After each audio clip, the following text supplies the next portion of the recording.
So ఈ IUI చేసుకునే దానికి ప్రీ రిక్విజిట్స్ అంటే ఆడవారికి ఏమేమి టెస్ట్స్ కావాలి, వాళ్ళకి ఏమేమి టెస్ట్ చేస్తే మనం వాళ్ళకి ఛాన్స్ ఆఫ్ సక్సెస్ అనేది ఎక్కువ ఉంటుంది. ఐయుఐ చేసుకునే ముందు మనము ఇన్ జనరల్ వాళ్ళ హెల్త్ ఎలా ఉందనేది చూస్తాము. ఇంత ఏజ్తో పాటు వాళ్ళకి ఏమన్నా బీపీ, షుగర్ అట్లా ఏమన్నా ఉంటే వాటిని కరెక్ట్ చేస్తాము. థైరాయిడ్ ఏమన్నా ప్రాబ్లమ్స్ ఉంటే అవి కరెక్ట్ చేస్తాము.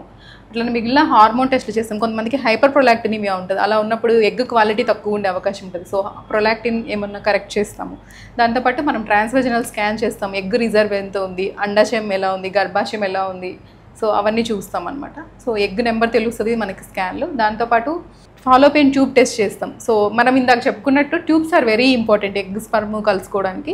So fallopian tube test, HSG test అని చేస్తాం. సో ఐయుఐకి మనం వెళ్తున్నాం ఒక ప్రొసీజర్ కన్నప్పుడు ట్యూబ్స్ ఖచ్చితంగా 2 ఓపెన్ ఉండాలి. ట్యూబ్స్ 2 క్లోజ్ ఉంటే మనం ఐయుఐ ప్రొసీజర్ చేయడం అనేది వేస్ట్ అనమాట. సో హెచ్ఎస్జీ టెస్ట్ ఖచ్చితంగా చేసుకొని అందులో అట్లీస్ట్ ఒక ట్యూబ్ ఓపెన్ ఉన్నా కానీ మనం ఐయుఐ ప్రొసీజర్కి వెళ్ళవచ్చు.